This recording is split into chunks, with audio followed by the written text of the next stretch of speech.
Hi everyone, and we have Nemish Sangvi with us.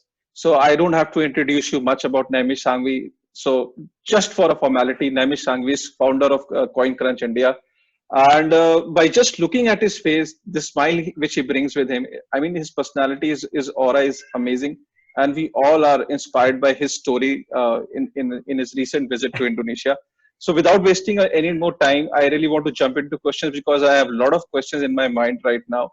So Nemish, why the heck you went to Indonesia? I mean, in this all chaos, was this the only time when you could have decided your travel? Can you please share your experience? What exactly happened and what was your experience all about?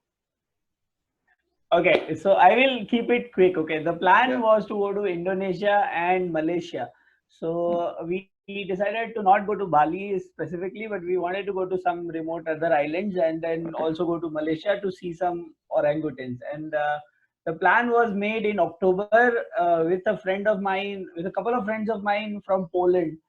So it was like we go on a yearly trip with my Polish friend. Hmm. One friend, she's like a sister to me. Okay, so we always go for a trip, and I did not want to miss. And then after going, I started Hmm. thinking about why did I go, because I've been through so many things, Yeah. and then I was like, okay, the warning signs were right there, and why did I still go, right? And I guess I did some psychological Hmm. research. It appears that everyone, when they see a warning, they sort of go through three thoughts. One is, what is the cost benefit, like cost benefit analysis. The other one is what the societal factors, what people are saying around you, and the third one is just how much of how much of your adrenaline rush you have to do something, right? So I guess I made a mistake. I So was that I I will stop you here. So you are saying that you regret going there at this point of time? no, I don't regret going there, but I shouldn't have gone there. Okay, Okay. like if I had to do it again, I would not do that. Like, this is one Okay. of the things that I would not repeat in my life, because it's not just about me, right? If it was just about me, I'd be okay. But by going there, I'm risking a lot of other people's lives, which are connected to me. So that's only for that reason I think that I shouldn't have done that. And a lot of people are really angry at me. But okay, I did it, and I'm glad that I did it, because I came to know a lot of phases of the bureaucracy that comes in between, which I would have never known otherwise, right? So I think that going there and coming back was an experience which made me learn a lot of new things about how things happen when there is a pandemic situation or there is a war-like situation, and how the governments respond around the world, which is an experience you cannot actually buy. Yeah. That's Yeah. something money can't buy. So So this is why it's a balance. So was there any time when you actually lost hope of not coming back to India? Maybe there could have been a possibility where you could have been stuck, maybe in Singapore while you were tweeting. So because you were showing your boarding pass like this, it was a feeling that you actually scored a goal in a World Cup final, football World Cup final. So what was Yeah. that Oh feeling? my God. Right. So the first time I felt like I'm Uh, never coming home is on March 14th, I think, 13th, uh, 14th, uh, and we were at this uh, island, like where the boat only comes like one time to pick you up. uh, So we were on that island for one day, and I was like, okay, my friend Dominica and Kasha were there, and I was like, okay, guys, I think I'm not going back to India, because uh, Indian government is closing the borders, uh, right? And then at the time we had not decided if we are going to Malaysia or not. Like, uh, we were going. I said that we are also not going to Malaysia, because of Malaysia, India is closing the borders, uh, right? So at the time I felt like I will not be coming back. But after coming back on like civilization, back to land, I started figuring out what to do. It was on 16th March when I booked my ticket from Malaysia. Like, I uh, booked one to Malaysia and via Malaysia to India. And on 17th March, the government, no, on the same day, I think the government banned all the flights from Malaysia. uh. So I Yeah. lost that ticket, I lost that money, and I was like, now I'm never going back to India. So the second ticket I was booking was via Colombo Yeah. from Sri Lanka. And then fortunately, I did not book it via Colombo, because the government even banned flights via Colombo. And then the third ticket I booked was via Singapore.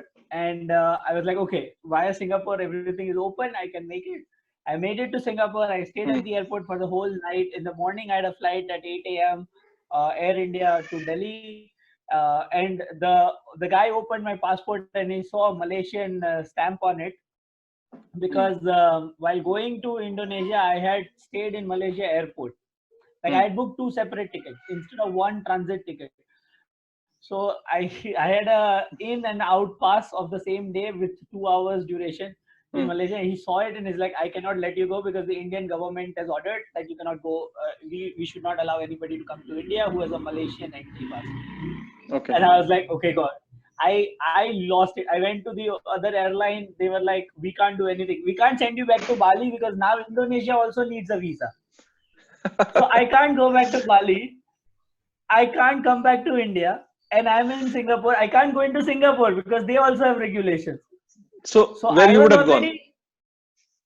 I don't know. I went So to the washroom. I've heard. No, I've heard that there's a beautiful butterfly park at the airport in Singapore, Changi Airport. So probably you could have landed there. No, I went to the butterfly park. I went to the sunflower garden. I went to the movie theater that is there inside. The entertainment. I know Singapore airport more than anybody now. I can tell you that. So viewers, anyone who's planning to go to Indonesia or maybe Singapore, and especially to the airport, please contact Mr. Namish Sanghvi. Yeah, I can tell you what to do. Okay. So Namish, while once you have come back, I mean, so you've been asked to quarantine yourself. So how's this quarantined life treating you, and what has been your experience? Once you've come back, so is there any difference in opinion? I mean, are you getting some different reaction from people maybe within your society or neighbors? Yeah. Okay. I also spoke to the print about this. Okay. I don't know when they're putting out the article, but initially there was a lot of hostility from the neighbors, from the people living in my society. I'm part of that WhatsApp group that they have. So it's because I think that their fears are misguided. Their fears are like everybody who's coming from a foreign country is potentially infected, so you need to stay away from there, and you don't need to go like even closer to them, right? But the truth is that now, after so many weeks, the chances of anybody living in India having the infection is also as high as it can be, right?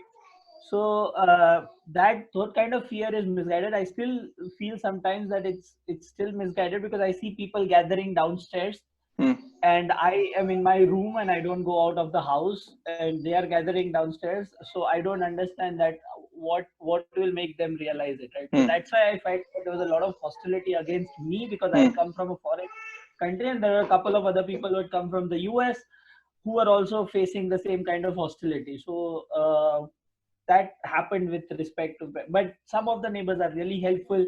Now that I'm in quarantine, even my parents are not going out of the house. Okay, so, even they are not going out. No, they are also. So who is buying groceries for you? I mean, yeah, exactly. Some of the neighbors are helping us out. They are bringing it for us. Okay, so that's fresh veggies and groceries and all that. So nobody is allowed inside the society. Like even if I order from Big Basket or home delivery from someone, they are not allowed inside the society. So somebody has to help us get it from down there to at least to our apartment, which the neighbors are helping with. Okay, which is great, to be honest.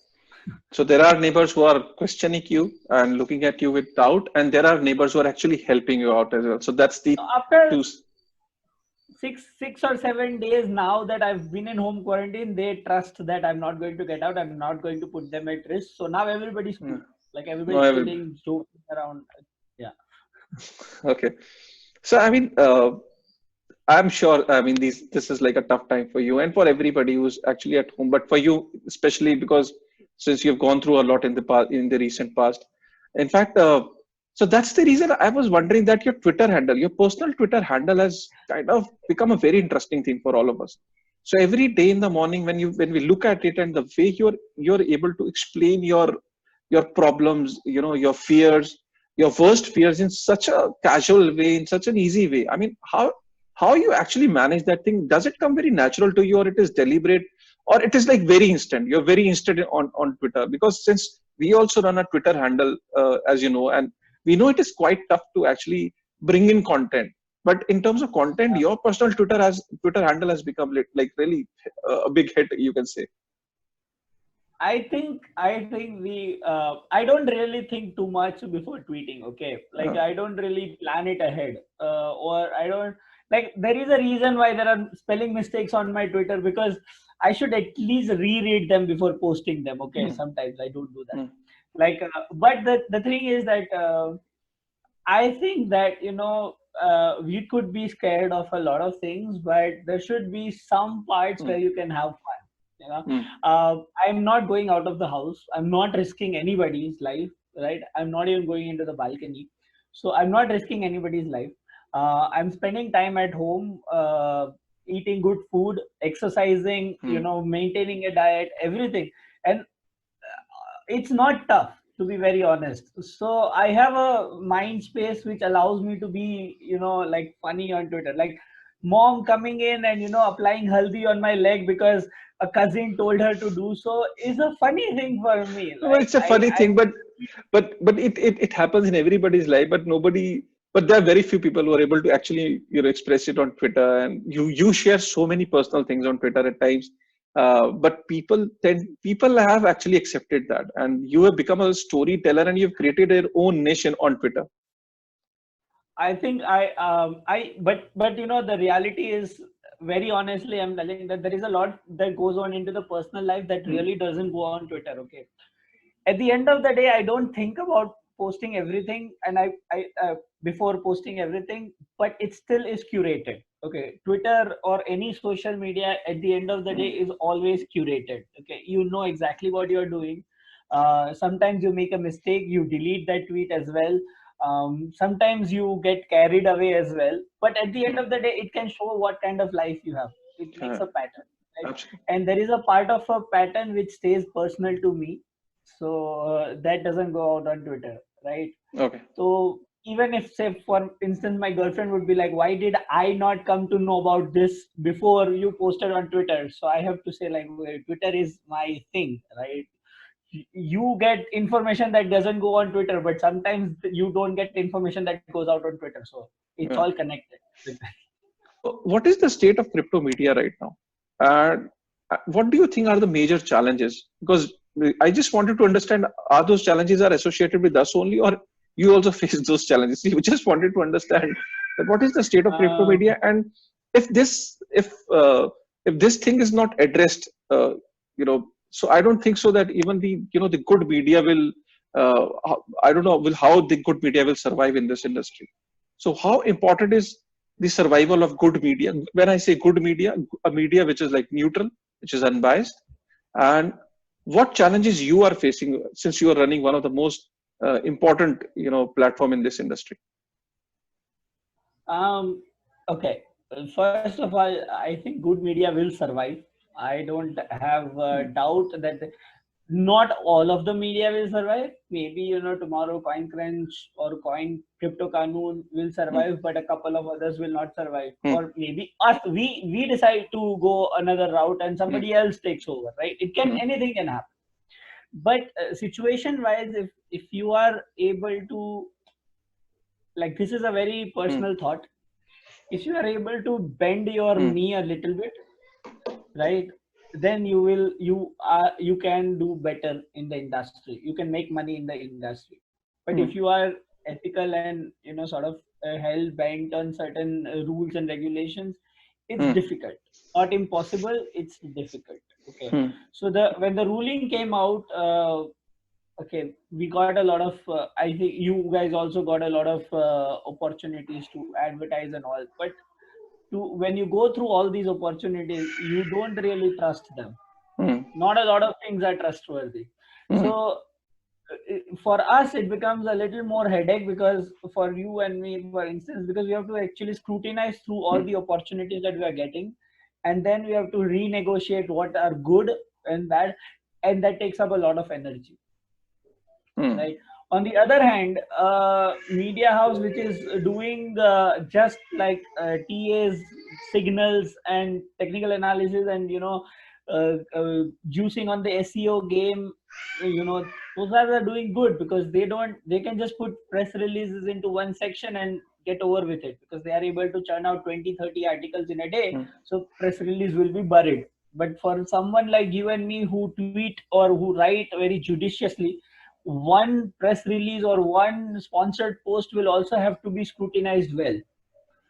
So that's a challenge that I face personally because we don't do like 20 articles a day. So we cannot just bury bad content in it, right? Within it. You have to have good content and good content only, even if somebody has paid for it, right? Good unbiased content. So that's the thing. That's a challenge that I feel.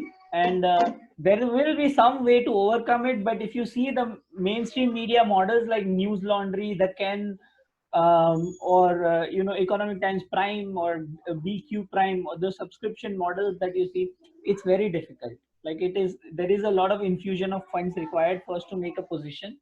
So somebody has to come and say, okay, we trust you and let's put like 1 year of your operational funds into your company so you can have the opportunity to grow. But so do you think we so? Are also trying. No, but is it something which you are only hoping for, or even you're trying for funding? Well, we tried a couple of times in the past when things were a little better. After that, the government announced the ban and people backed out. Now we are trying again. We'll start trying again to get into an accelerator or something, and we'll get there. I mean, we have a plan. It's just we have to start executing it. All the very best. We need you. We need you. Actually, industry needs people like you who can actually, I don't know if I can use the word watchdog, but maybe, even if not watchdog, maybe you need people, you need gatekeepers who can actually, talk, about community's interest. I mean, you need people like that. Yeah. Thank you for that. But Kashif, we also sort of get a little bit, I know I'm taking a lot of time, but we also get a sort of little bit empathetic to the people who are in the industry. For instance, maybe that comes natural to both of us. Maybe this is something which you feel from inside, that you need to talk about people. Maybe that's so our value system kind of are similar when it comes to that. Yeah, and that sort of brings you into a tiff with some of your viewers and some other viewers. Keeps happening. So because you've experienced that in the past. We don't need to bring up the examples, but we've all experienced it in the past. Yeah. So my next question to you is, do you think that the post judgment, I mean, the exchanges should have come together, the ones with deep pockets, and they should have come together and they should have actually brought the industry players together and should have now started working started working more on self-regulation, and maybe they could have devised a plan to maybe speak to the regulator or talk to the government.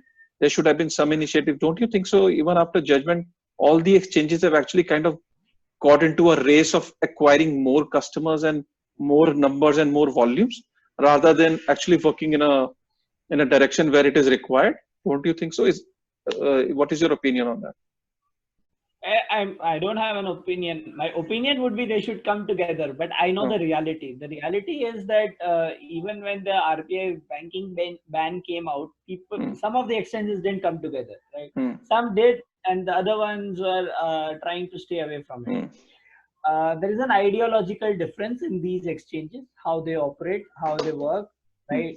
Some of them have certain things to hide, which would come in light if they start working with other exchanges as well. Right, some have trade secrets, right? Like for instance, an exchange like WazirX would say that their USDT was like the first one. They launched the USDT platform, right? The P2P USDT, which was an order matching system. So they would say, like, if we start working with other exchanges, we might lose the edge on that. Some other exchange like BitBNS would say that nobody has come to our help, so we will not go to their help, or something like that. I'm just naming names, right? It's not essentially the same way. It could happen. Now BitBNS is doing an IEO. WazirX has already done an IEO with Binance, right? So these exchanges have all the more incentivized to make money, have money in their bank accounts, and not really work with anybody else. And none of them are now registered in India anyway. So Mm. all of Mm. them are registered outside, right? Yeah. So So I probably don't, that's my the reason. opinion, That's the yeah, reason. Somewhere that's the reason where it's they're least bothered. I mean, even it if doesn't matter now. They it have the doesn't matter. money. They need Mm. to get users to get more money. It's a business now. Okay. It's a business. Yeah, I can understand. I mean, so I think you've answered once again. You've answered questions with all your honesty. You have not tried to, hide anything. You've been all out with all honesty. So we would like to end this interview session with a rapid fire round. We have tried to, because since yeah, it's not like a Karan Johar sort of kind of a round, but we want your honest. I want your answer in one word. When I'll come up with a term, you just need to what you feel about that, and I need your answer in one word. Okay. Right? Will that be fine? Okay. Yes. I mean, So, are you put, ready? You want to do some warm up or something? Maybe some stretching. okay. Ready. Okay. So, Bitcoin or Ethereum? Bitcoin. So if you have to choose between CoinCrunch with 10 lakh revenue and a job with 1 crore package. Okay, right now a job seems fair, to be very honest. Honestly, okay, job seems like fair 1 enough. crore is a good package. Yeah, it's a good package. Okay, fair enough. So if you're given an opportunity to invest in Indian exchange, what is going to be that exchange?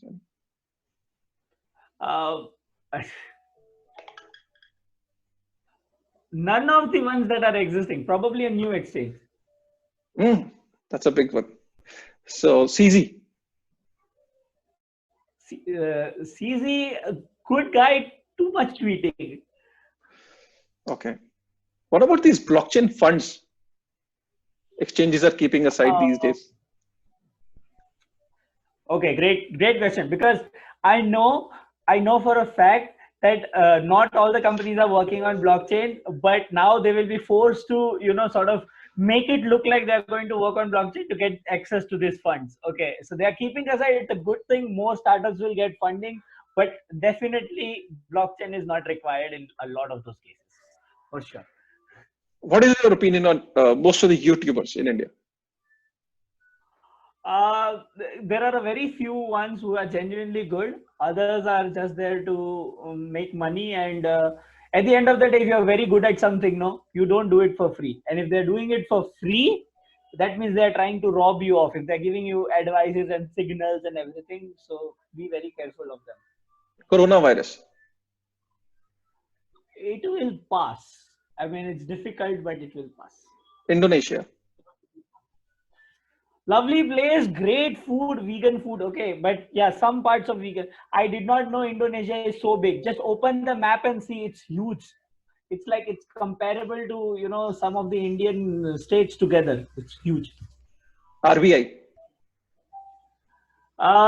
Good guys, but very old bureaucrats. So they need young blood into the system so that they can understand more of the millennial needs rather than only thinking from that one perspective. Marriage. Marriage is good. Kids, not so much. Okay. And Crypto Qanun. Genuine source of information, nice analytics, very well researched content, and I guess one of the best people I've met in the world. Okay, you and Danish and everybody. Great, like seriously. Sir. Chalo, thank you very much. I think so what we'll do, we'll put it on Twitter, and they will rate about this, the answers, how you've answered them. So they will give you a rating about what they think that you have done, how you have fared in this question answer round, in this rapid fire round. So we will not give you numbers. So they'll give you numbers on Twitter, right? Okay, I will be judged. Fine. Right. So with this thought, I think Namish, thank you very much, and we'll catch you later, maybe at some point of time. And all the very best for CoinCrunch. Thank you so much. All the best for Crypto Kanun as well. This is wonderful. आपके साथ बात करके तो I really feel nice. Whether it's online or offline, Offline. you know, it's amazing. Thank you. It's Thank you. brilliant. Thank you. Thank you so much. Yeah. Also, you know, this background, just want to say, like, I'm on top of the world. And I'm on my sofa as usual. Now, I am also on my chair, but I got just hacked into Zoom Yeah. to get this done. Technically, you've always been very sound. That's the reason CoinCrunch, you know. अगली बार आपका rapid fire करेंगे. We'll do this like a reverse interview. हाँ, sure. ठीक है यार, चलो फिर है. All right. Thank you so much. Okay. Bye bye everybody. Bye.